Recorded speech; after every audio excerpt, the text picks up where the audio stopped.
بسم اللہ الرحمن الرحیم۔ السلام علیکم ورحمۃ اللہ وبرکاتہ۔ ناظرین کرام، آپ تمام حضرات کا AH قاسمی چینل میں خیر مقدم کرتا ہوں۔ آج جس ٹاپک پر ہم لوگ گفتگو کرنے والے ہیں وہ انتہائی حساس اور نہایت اہم ٹاپک ہے، یعنی خواب یا سپنے کی حقیقت قرآن اور حدیث کی روشنی میں جاننے کی کوشش کریں گے۔ معزز ناظرین، جب ہم خواب کے بارے میں سوچتے ہیں تو یہ ہمیں حقیقت کے خلاف کوئی چیز نظر آتی ہے۔ ایک خواب ہوتا ہے، ایک حقیقت ہوتی ہے، اور لوگ اپنے خوابوں کو حقیقت بنانے میں اپنی زندگیاں صرف کر دیتے ہیں۔ خواب کسے کہتے ہیں؟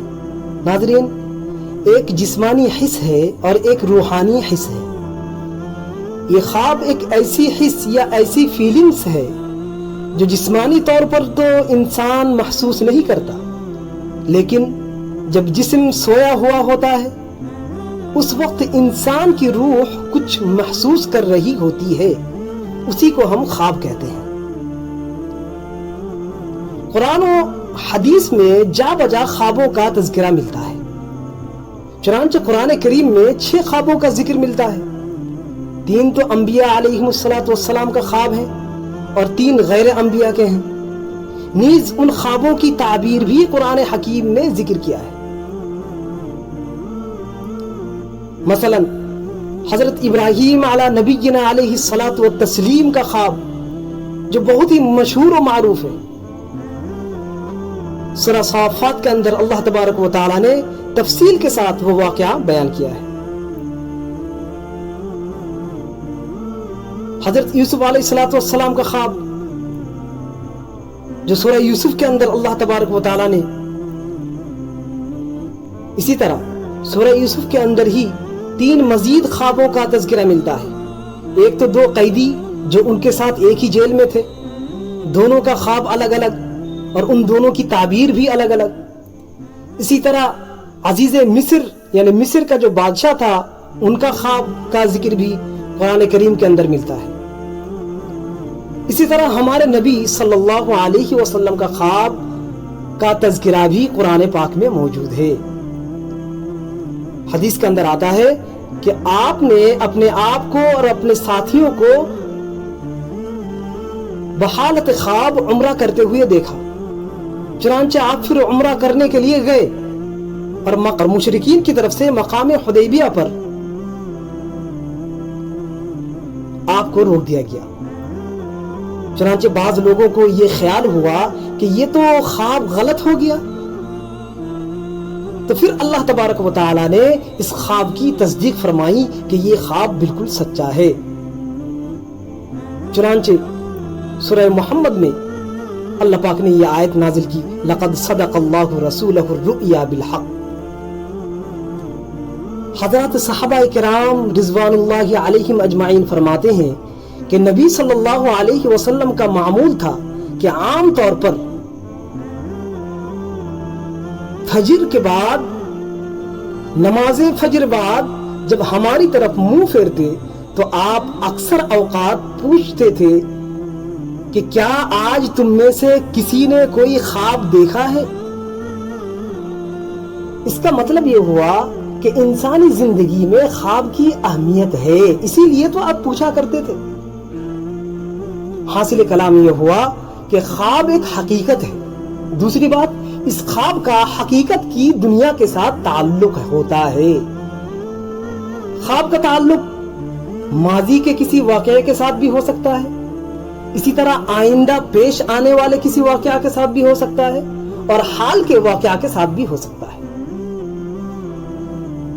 ناظرین کرام، خواب کی 3 قسمیں ہیں، من اللہ، من النفس، من الشیطان۔ یعنی سچا اور اچھا خواب، من النفس یعنی انسانی تخیلات، من الشیطان یعنی شیطان کی طرف سے دکھائے جانے والا خواب، ڈراؤنے خواب۔ ناظرین کرام، ایک بہت ہی اہم سوال پیدا ہوتا ہے کہ خواب کی تعبیر کس سے پوچھے؟ تو اس کا سیدھا اور آسان سا جواب یہ ہے کہ مہربانی کر کے کسی سے نہ پوچھے، اسی میں آپ کی بھلائی ہے۔ ویسے تو ہزاروں کتابیں تعبیر کے نام پہ مارکیٹ میں دستیاب ہیں، لیکن تعبیر کی کسی کتاب سے اپنے خواب کی تعبیر تلاش کرنا یہ بالکل ہی درست نہیں ہوگا، اس لیے کہ خواب کی تعبیریں خواب دیکھنے والے کی شخصیت، مزاج اور احوال نیز دیگر بہت سے امور کا دخل ہوتا ہے۔ جیسے محض کتاب دیکھ کر کوئی مریض اپنے مرض کے لیے دوا متعین نہیں کر سکتا، ٹھیک اسی طرح خواب دیکھنے والے اپنے خواب کی تعبیر کتاب سے تلاش نہیں کر سکتا۔ لیکن کیا دوسرے کسی ماہر فن سے ہم پوچھ سکتے ہیں خواب کی تعبیر؟ ناظرین کرام، نہ پوچھیں تو زیادہ بہتر ہے، اس لیے کہ یہ کون ڈیفائن کرے گا؟ جو خواب آپ نے دیکھی ہے وہ خواب اللہ کی طرف سے ہے یا نفس کی طرف سے ہے یا شیطان کی طرف سے ہے؟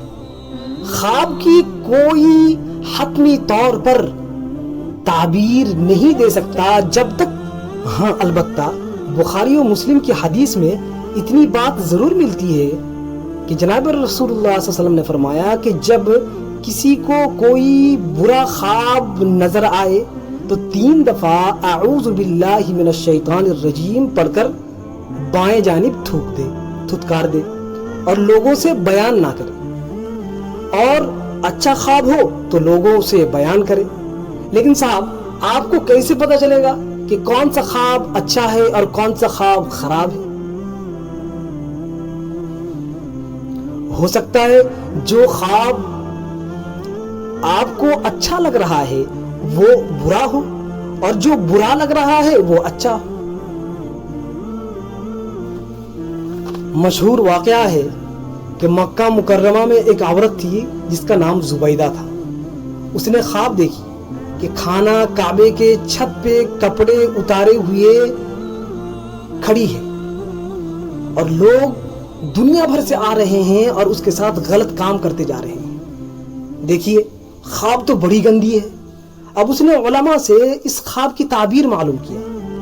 معبرین نے تعبیر دی کہ تجھ سے خدا دین کا ایسا کام لے گا جس سے دنیا بھر کے لوگ نفع اٹھا سکیں گے۔ چنانچہ اس عورت نے مکہ سے مدینہ منورہ تک ایک نہر کھدوا دی، جس نہر کا نام نہر زبیدہ ہے، اور مکہ سے مدینہ آنے والے حاجی اور عمرہ کرنے والے حضرات اس نہر کا پانی پیتے ہیں۔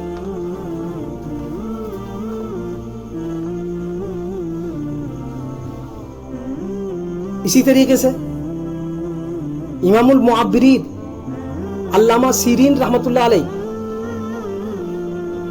تو خوابوں کی تعبیر میں ماہر فن تھے،